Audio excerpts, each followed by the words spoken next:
ایک غیر اخلاقی ٹچ بھی آتا ہے، جس طرح اب یہ زینب کا واقعہ آیا ہے، کس طرح بچے اس خطرے کو سمیل کر سکتے ہیں، کس طرح انہیں اپنے بڑوں کو بتانا چاہیے، کچھ اس حوالے سے بتائیے۔ بالکل یہ بڑا اہم موضوع ہے جس کے اوپر ماں باپ کو باقاعدہ طور پہ ٹرینڈ ہونا چاہیے، جن میں ماں باپ کو سیکھنا چاہیے جا کے کہ ہم اپنے بچوں سے کس حوالے سے بات کر سکتے ہیں۔ جیسے سب سے پہلے تو اگر میں جنسی ٹریننگ کی بات کروں یا بچوں کے ساتھ کمیونیکیشن کی بات کروں تو سب سے پہلا کام جو ماں باپ کو کرنا چاہیے وہ یہ ہے کہ بچے کے تمام باڈی پارٹس کے کوئی اپروپریٹ نام، یعنی ایناٹومیکل نیم جو ہوتے ہیں سائنسی زبان میں، جو جنسی اعضاء کے نام ہوتے ہیں بچے کو وہ نام سکھائے جائیں۔ یعنی ایک فیکٹ ہے، ایک حقیقت ہے، تو پھر اس حقیقت سے انکار نہ کیا جائے بلکہ اس حقیقت کو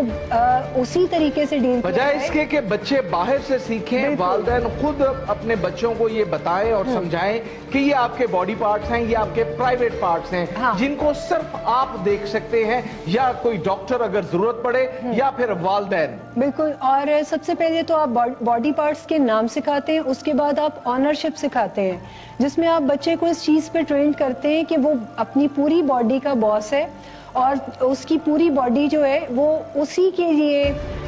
تشکیل دی گئی ہے اور اس پہ دوسروں کا رائٹ نہیں ہے، اور اگر وہ پسند نہیں کر رہا کسی بھی دوسرے کے ٹچ کو تو اسے پورا اختیار ہے کہ وہ دوسرے کو منع کر سکتا ہے۔ ڈاکٹر صاحب، ایک تو یہ چیز آ گئی کہ بچہ پسند نہیں کر رہا، لیکن کچھ بچے اس ایج کے اندر ہوتے ہیں جہاں انہیں پسند ناپسند کا علم ہی نہیں اس حوالے سے بھی میں چاہتی ہوں کہ بات کی جائے۔ یہاں پر بچوں کے ساتھ بیٹھ کے بات کرنے کی ضرورت ہے۔ کچھ چیزوں کے اوپر کچھ سکلز ایسے ہیں جیسے ان کو کلیئر کٹ بتانا چاہیے کہ دس از ناٹ اوکے، کہ اگر کوئی شخص آپ کو یہ کہتا ہے کہ آپ اپنے باڈی پارٹس کو خود ٹچ کریں، یا کوئی شخص آپ کو یہ کہتا ہے کہ آپ اپنے سینسٹیو اور پرائیویٹ پارٹ کو ہمیں ٹچ کرنے دیں، یا کوئی آپ کو یہ کہتا ہے کہ آپ کے جو باڈی پارٹس ہیں ان باڈی پارٹس کو آپ کسی اور کے حوالے کر دیں، یا آپ کو کوئی ایسی تصویریں یا ویڈیوز دکھاتا ہے جن تصویروں میں جو لوگ موجود ہیں وہ نیوڈ ہیں، انہوں نے کپڑے نہیں پہنے ہوئے، یا آپ کے ساتھ وہ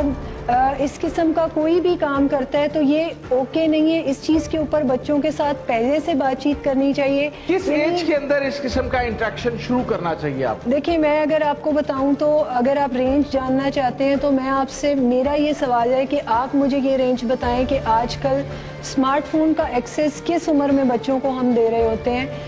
ہم بچوں کی مینٹل ایج کو اگر پرانے وقتوں سے دیکھنا شروع کریں تو آج کا بچہ، اس کی مینٹل ایج جو ہے وہ پرانے دور کے بچے جیسی نہیں ہے۔ آج کا بچہ 1 سے 1.5 سال کی عمر میں اسمارٹ فون استعمال کرتا ہوا نظر آ رہا ہوتا ہے۔ 2 سے 2.5 سال کا بچہ جو ہے وہ باقاعدہ طور پہ ایپس ڈاؤن لوڈ کر کے اپنی مرضی کی گیمز بھی کھیل رہا ہوتا ہے، اور 3 سال کی عمر میں بچہ اس قابل ہو جاتا ہے کہ آپ ان کے ساتھ باقاعدہ طور پر اس قسم کی گفتگو جو ہے وہ کر سکتے ہیں۔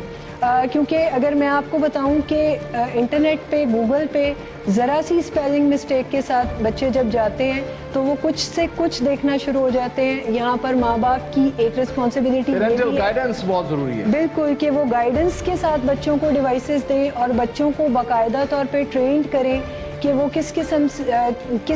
طرح کے ناظرین، انتہائی اہم موضوع ہے، سلگتا ہوا موضوع ہے جس کے اوپر ہمیں بات کرنی چاہیے۔ ہمیں دیکھنا چاہیے کہ معاشرہ کس حد تک ہمیں اس بات کی اجازت دیتا ہے، ہمارا دین، ہمارا مذہب، ہماری اخلاقیات ہمیں کس حد تک اس بات کی اجازت دیتی ہیں، اور گراؤنڈ ریالٹیز کیا ہیں۔